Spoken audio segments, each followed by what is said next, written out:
Assalamualaikum warahmatullahi wabarakatuh. Alhamdulillah alladzi amarna bid-da'wati ila Allah wassalatu wassalamu ala Rasulillah qaidil islahi wad-da'wah wa ala alihi wa sahbihi ahli sunnati wal jamaah. Amma ba'd, faqala Allahu azza wa jalla fi kitabihil karim, qul hadhihi sabili ad'u ila Allahi ala basiratin ana wa man ittaba'ani wa subhanallahi wa ma ana minal musyrikin. Ummatul Islam hafizakumullah.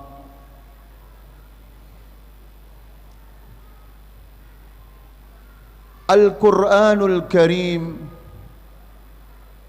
kitabud da'wati wal hidayah. Al-Quran adalah kitab dakwah. Al-Quran adalah kitab hidayah. Sehingga konsekuensi logisnya ya ibadallah, ketika kita jujur benar-benar sebagai umat Islam, maka wajib adanya kita semua untuk berdakwah di jalan Allah, untuk menyampaikan hidayatul Quran li hadhil basyariyah, menyampaikan petunjuk-petunjuk Al-Quran kepada seluruh umat manusia. Oleh karena itu, malam yang semoga diberkahi oleh Allah ini, kita akan bermuayasyah, berinteraksi bersama-sama sebagai kewajiban kita kaum muslimin, berinteraksi dengan Al-Quran yang mengambil tema ad-da'watu fil Qur'anil Karim, dakwah dalam perspektif Al-Qur'anul Karim. Apa urgensi dakwah? Yang pertama ya ibadallah, Al-Qur'anul Karim adalah mukjizatul Rasul sallallahu alaihi wasallam al-udma wa huwa da'watuhu. Al-Quran adalah mukjizat Nabi sallallahu alaihi wasallam yang terbesar, dan sekaligus ya ibadallah, Quran adalah yang didakwahkan. Inilah keistimewaan Al-Quran, keistimewaan mukjizat Al-Quran dibandingkan mukjizat-mukjizat yang lain. Mukjizat para nabi ya ibadallah tidak ada hubungan secara langsung dengan dakwahnya. Musa alaihissalam mukjizatnya adalah al-asa, tongkat. Saya bertanya Bapak Ibu, yang didakwahkan Nabi Musa tongkat atau ajaran Allah, Pak? Bukan tongkat yang didakwahkan. Ibrahim alaihissalam mukjizatnya hafizakumullah dibakar oleh tagut sebagai konsekuensi logis dari dakwah, dan ini sunnatullah dalam dakwah, pasti menghadapi ya pemimpin-pemimpin yang zalim, yang tidak senang dengan kehadiran dakwah.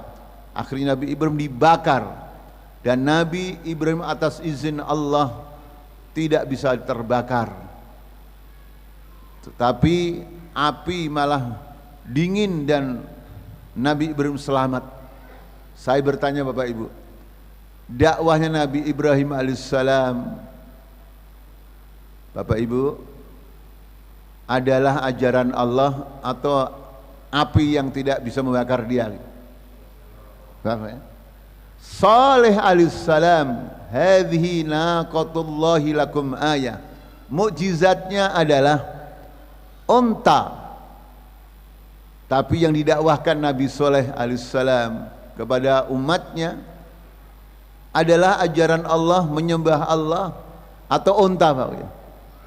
Berbeda dengan Rasulullah sallallahu alaihi wasallam. Mukjizatnya adalah Quran, dan yang didakwahkan, ya, yang diajarkan Nabi sallallahu alaihi wasallam adalah Quran. Inilah keistimewaan dakwah ya ibadallah, dan sekaligus keistimewaan Al-Quran. Yang kedua Bapak Ibu sekalian, kenapa dakwah ini penting? Hafizakumullah. Dalam rangka memberikan tashihul mafahim, pemahaman-pemahaman yang tidak benar harus diluruskan. Karena dewasa ini di dunia tidak sedikit lembaga-lembaga dakwah disalahfahami oleh sebagian manusia. Lembaga-lembaga dakwah yang bernama Majelis Taklim, ormas Islam yang berdakwah di jalan Allah, kumpulan-kumpulan para dai, kumpulan-kumpulan para ustadz untuk mendakwahkan Islam yang rahmatil alamin, disalahfahami oleh sebagian orang, sehingga majelis taklim perlu apa Pak? Perlu apa Bapak Ibu? Makanya harus diluruskan supaya tidak ada kesalahfahaman di antara kita. Oleh karena itu saya melihat majelis taklim, pesantren, universitas Islam, kumpulan daripada ulama, para dai yang semuanya mendakwahkan Islam, Islam yang penuh rahmat buat alam semesta ini, harus disampaikan kepada dunia sehingga tidak ada kesalahpahaman tentang dakwah, tentang amar ma'ruf nahi mungkar, tentang majelis ilmu atau majelis taklim. Yang ketiga Bapak sekalian, kenapa tema ini penting? Karena masih ada sebagian umat Islam, saudara kita yang kita cintai karena Allah, seolah-olah kewajiban dakwah itu adalah kewajiban orang-orang tertentu, segmen tertentu, bukan kewajiban seluruh kaum muslimin.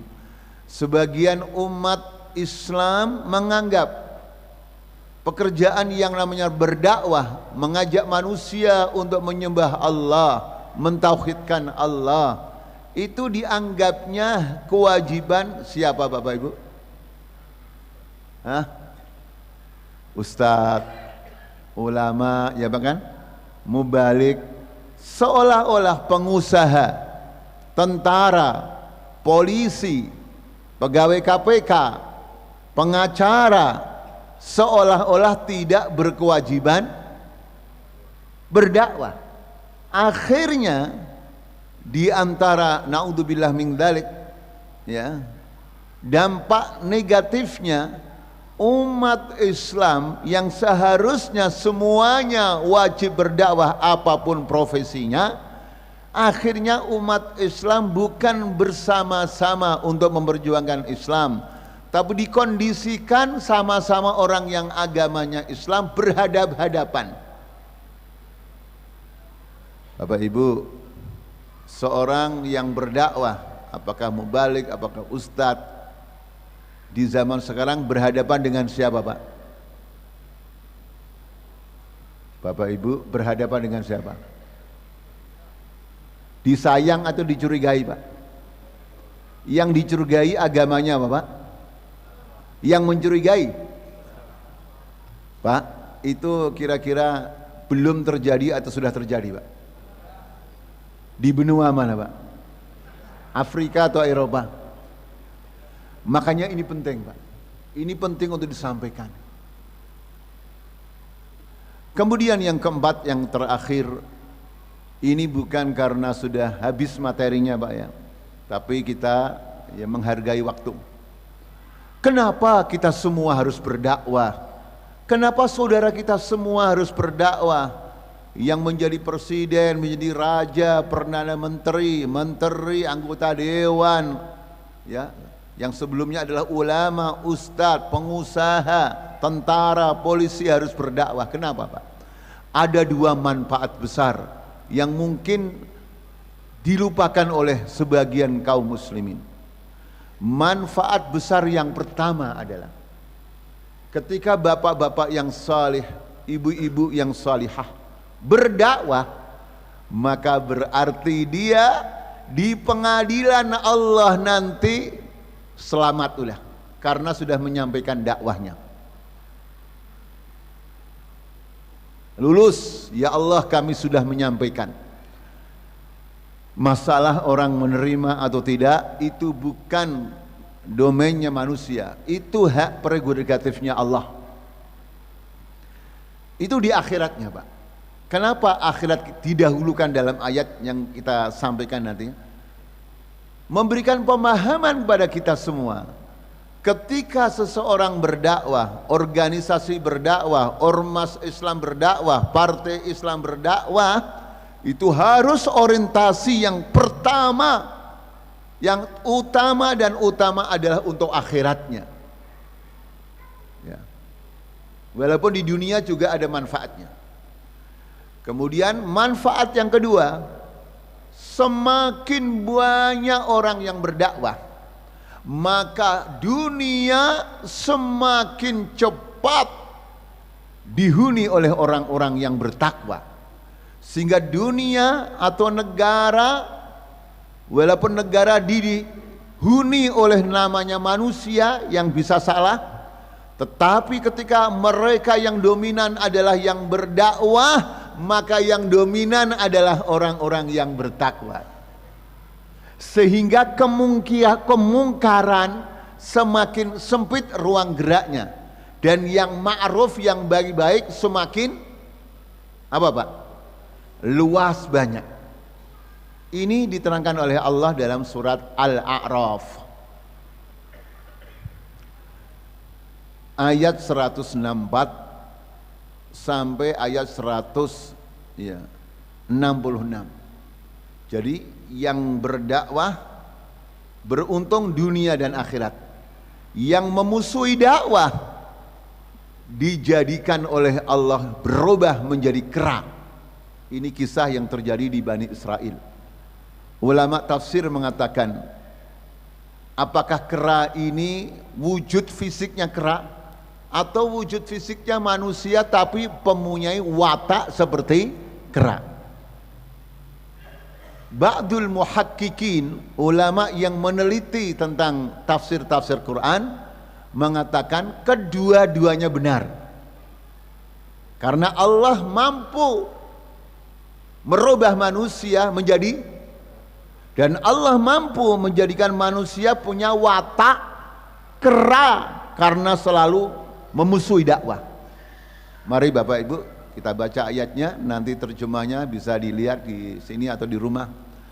A'udzubillahi minasyaitonir rajim.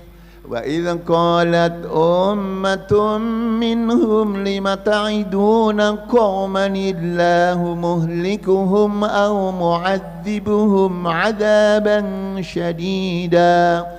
Qalu ma'dziratan ila rabbikum wa la'allahum yattaqun. فلما نسوا ما ذكروا به أنجينا الذين ينهون عن السوء وأخذنا الذين ظلموا بعذاب بئيس بما كانوا يفسقون فلما عتوا عما نهوا عنه قلنا لهم كونوا قردة خاسئين. Jadi dari beberapa alasan konsideran tadi, maka saya melihat Bapak Ibu sekalian, tema tentang dakwah dalam perspektif Al-Quran dan Sunnah adalah tema yang sangat penting, apalagi di hari-hari seperti ini. Kita tutup Bapak Ibu sekalian dengan doa kafaratul majelis. Subhanakallahumma wa bihamdika asyhadu an la ilaha anta astaghfiruka wa atubu ilaik. Wassalamualaikum warahmatullahi wabarakatuh.